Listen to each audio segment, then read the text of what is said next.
Hello everyone, how are you. आज electric dipole and dipole moment का ये topic है। और electric dipole and dipole moment,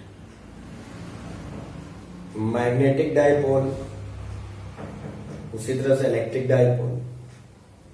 तो इलेक्ट्रिक डाइपोल में दो इलेक्ट्रिक चार्ज होते हैं। ये एक ऐसा सिस्टम होता है जिसमें दो इलेक्ट्रिक चार्ज होते हैं और एक पॉजिटिव और दूसरा नेगेटिव होता है और सेम क्वांटिटी का होता है और दोनों ही बहुत बहुत दूरी, अल्प दूरी, बहुत ही कम दूरी पर स्थित होते हैं। यानी एक ऐसा चार्ज का ऐसा सिस्टम जिसमें दो इक्वल बट अपोजिट नेचर के चार्ज बहुत कम दूरी पर रखे जाएं, स्थित हो, तो ऐसे सिस्टम को, ऐसी संरचना को इलेक्ट्रिक डाइपोल कहते हैं।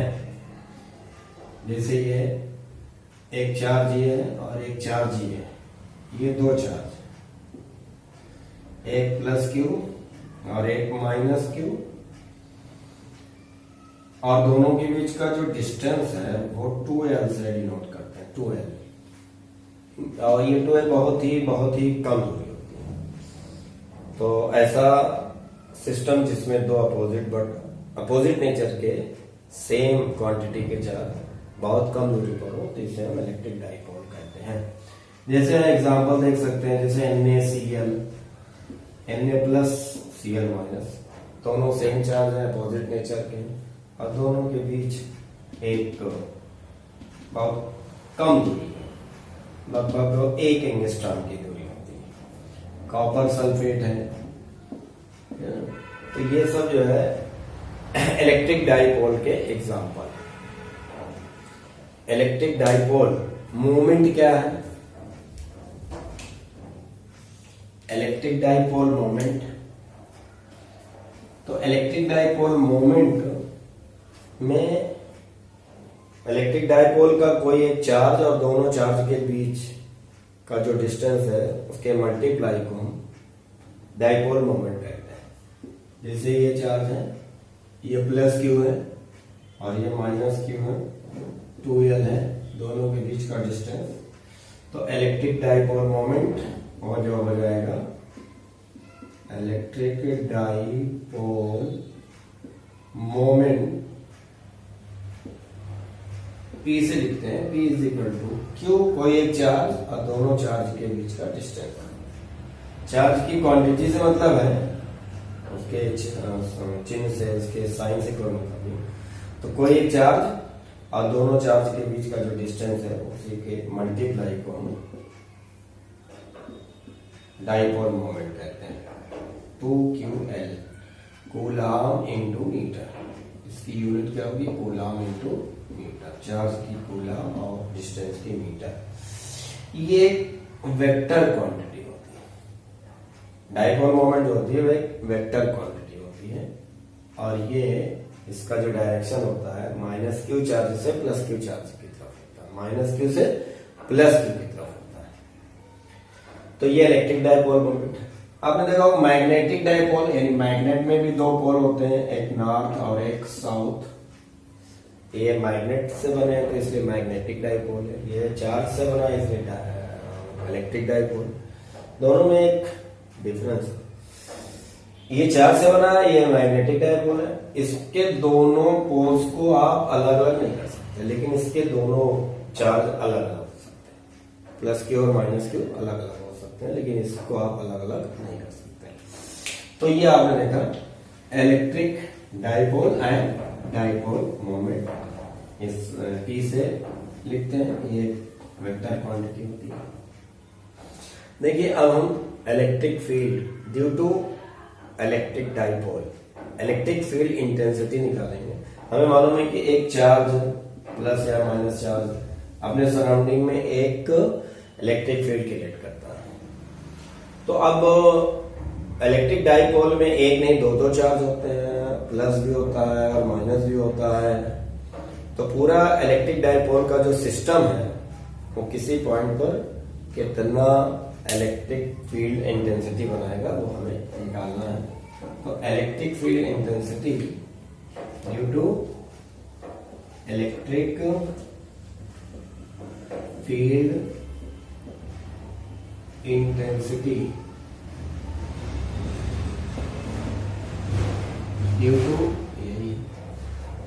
Due to dipole, electric dipole,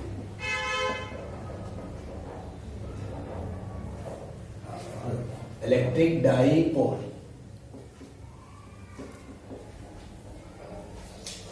electric field intensity due to electric dipole. ये इलेक्ट्रिक डाइपोल है, प्लस क्यू और माइनस क्यू। इसके सराउंडिंग में इलेक्ट्रिक फील्ड बन जाएंगे, यहां पर भी इलेक्ट्रिक फील्ड बनेगी, यहां पर भी इलेक्ट्रिक फील्ड बनेगी, यहां पर भी बनेगी, यहां पर भी बनेगी। लेकिन डाइपोल में दो चार्ज है, प्लस और माइनस, तो किसी भी पॉइंट पर इलेक्ट्रिक फील्ड क्रिएट करने में दोनों का योगदान होगा। प्लस क्यू भी अपना इंटेंसिटी बनाएगी और माइनस क्यू भी बनाएगी। तो इसकी दो पोजीशन, एक्सियल पोजीशन और इक्वेटोरियल पोजीशन, अक्षीय स्थिति और निरक्षीय स्थिति। अक्ष पर इलेक्ट्रिक फील्ड और निरक्ष पर। तो हम पहले पढ़ेंगे अक्ष पर।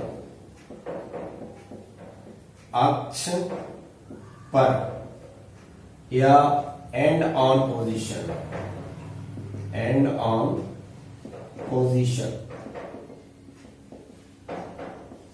या हम कह सकते हैं eight axial position, eight axial position.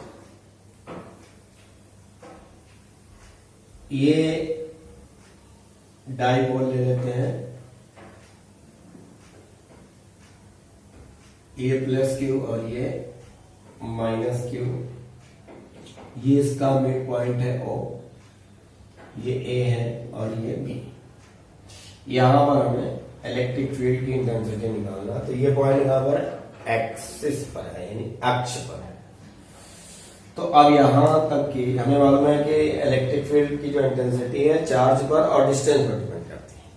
तो यहां पर निकालना है, मान लेते हैं ये P पॉइंट पर निकालना है। तो इसके मिड पॉइंट से हमें ये डिस्टेंस मानना है। ये यहां से यहां तक का जो डिस्टेंस है वो R है। मिड पॉइंट से ये डिस्टेंस कितना है, R है। अब यहां P पर प्लस क्यू भी अपना इलेक्ट्रिक फील्ड बनाएगा और माइनस बनाएगा, लेकिन प्लस क्यू की वजह से जो होगा वो आउटवर्ड होता है और माइनस क्यू की वजह से इनवर्ड होता है। इससे पहले वाली वीडियो में हमने आपको बताया था। तो यहां पर प्लस क्यू के वजह से जो इंटेंसिटी बनेगी E1 वो आउटसाइड होगी, बाहर की तरफ होगी, और माइनस क्यू की वजह से जो बनेगी वो अंदर की तरफ होगी, E2। तो P पॉइंट पर जिसके मिड पॉइंट से R डिस्टेंस पर है, प्लस क्यू की वजह से जो इंटेंसिटी होगी E1 आउटसाइड यानी आउटवर्ड, और माइनस की वजह से जो बनेगी वो इनवर्ड होगी। हम देख रहे हैं कि दोनों अपोजिट डायरेक्शन में। तो E1 और E2 निकाल लेते हैं। तो प्लस क्यू आवेश के कारण, प्लस क्यू आवेश के कारण P बिंदु पर वैद्युत क्षेत्र की तीव्रता,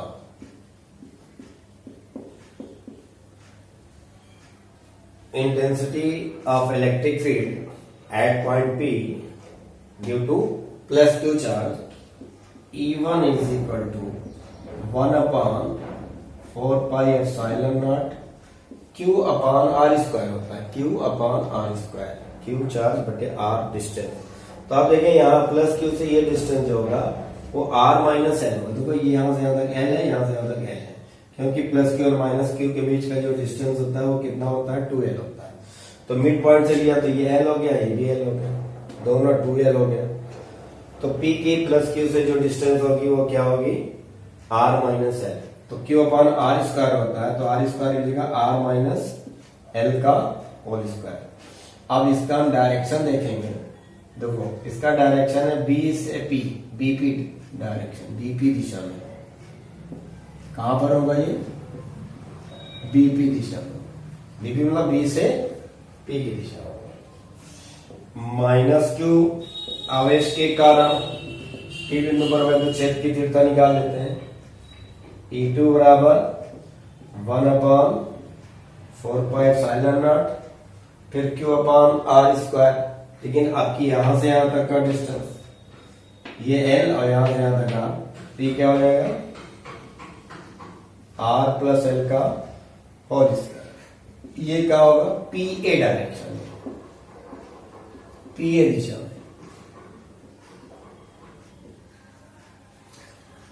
तो हमने देखा कि P पॉइंट पर प्लस Q की वजह से R माइनस L का होल स्क्वायर होगा, इसमें R प्लस L इसका स्क्वायर हो गया।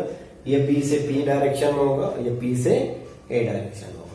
E1 और E2 दोनों अपोजिट डायरेक्शन में है, तो जो रिजल्टेंट इलेक्ट्रिक फील्ड इंटेंसिटी होगी वो E1 माइनस E2 हो जाएगी, क्योंकि E1 is greater then E2।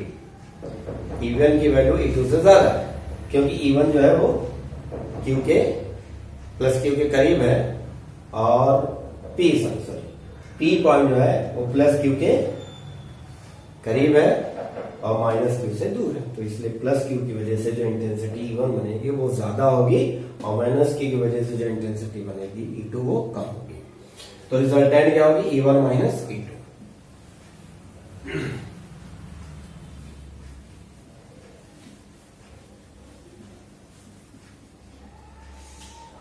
Resultant electric intensity, electric field intensity, electric field intensity at P is equal to E1 minus E2।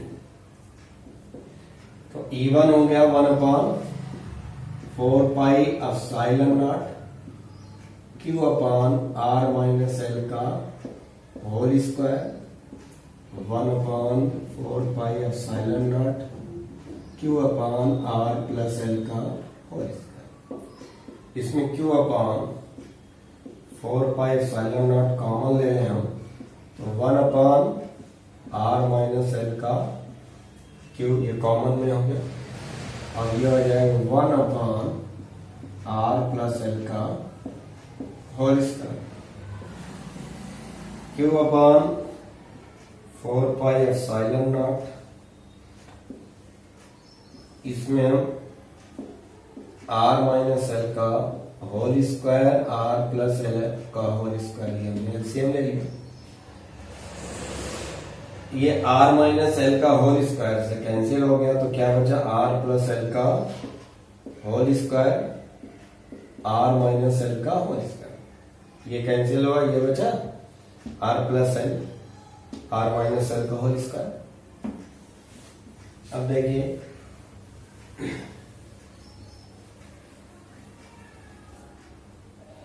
तो E is equal to Q/4πε0, ये हो जाएगा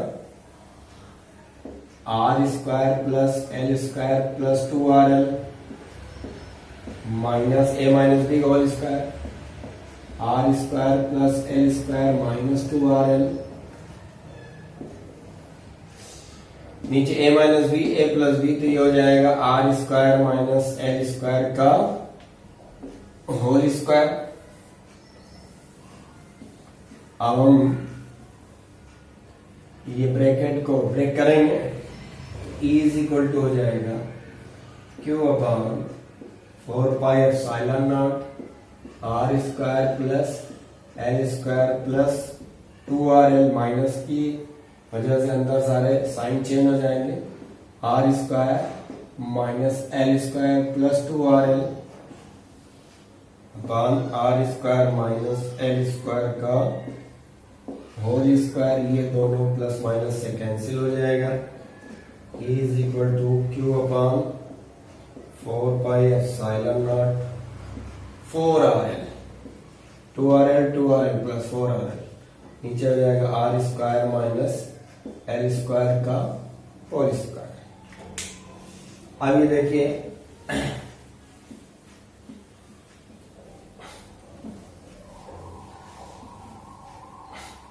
अब ये इज इक्वल टू हो जाएगा 1/4 पाई एप्सिलॉन नॉट। इसको हम लिख सकते हैं 2 into 2QL into are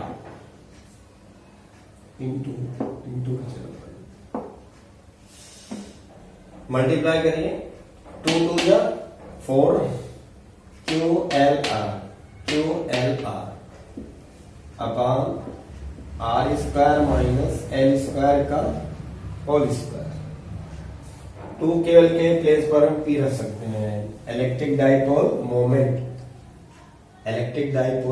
P is equal to 2QL होता है, तो E is equal to 1/4 pi epsilon naught 2P into R upon R square minus L square का होल स्क्वायर। बट हम जानते हैं कि R square is greater than L square, क्योंकि L क्या है 2L जो था डाइपोल में दोनों चार्जों के बीच का डिस्टेंस था, और पहले ही डेफिनेशन बता दिया गया है कि ये जो दूरी होती है दोनों चार्जों के बीच की दूरी बहुत बहुत बहुत बहुत कम होती है, इसलिए हम एल स्क्वायर को हम नेग्लिजिबल मानते हैं, है ना। But L square is less than R square, यानी एल स्क्वायर की वैल्यू आर स्क्वायर के वैल्यू में की तुलना में बहुत बहुत बहुत कम है, इसलिए एल स्क्वायर को हम 0 मान सकते हैं। तो एल स्क्वायर के स्थान पर हम 0 रखते हैं, क्योंकि एल स्क्वायर बहुत ही छोटी क्वांटिटी है आर स्क्वायर के कंपेयर में। तो E इज इक्वल टू हो जाएगा 1/4 पाई एप्सिलॉन नॉट 2PR, ये हो जाएगा आर स्क्वायर माइनस 0 का होल स्क्वायर, क्योंकि एल स्क्वायर की जगह 0 आ गया। आर स्क्वायर बहुत ही ग्रेटर क्वांटिटी है इन कंपेरिजन एल स्क्वायर के, इसलिए एल स्क्वायर की जगह हमने 0 रख दिया, 0 नेग्लिजिबल हो गया। अब ये हो जाएगा r टू पावर 4, तो E इज इक्वल टू हो जाएगा 1/4 पाई एप्सिलॉन नॉट 2PR बटे r टू द पावर 4, एक r से एक कैंसिल हो जाएगा। E is equal to 1/4 pi epsilon naught 2P upon r cube, ये होगा जहाँ epsilon naught free space, permittivity of free space, यानी निर्वात की वैद्युतशीलता। अगर ये निर्वात के बजाय किसी डाइलेक्ट्रिक मीडियम में हो जिसका डाइलेक्ट्रिक कांस्टेंट के हो, तब E इज इक्वल टू हो जाएगा 1/4 pi epsilon not K into 2P upon R cube हो जाएगा। That's all. ये है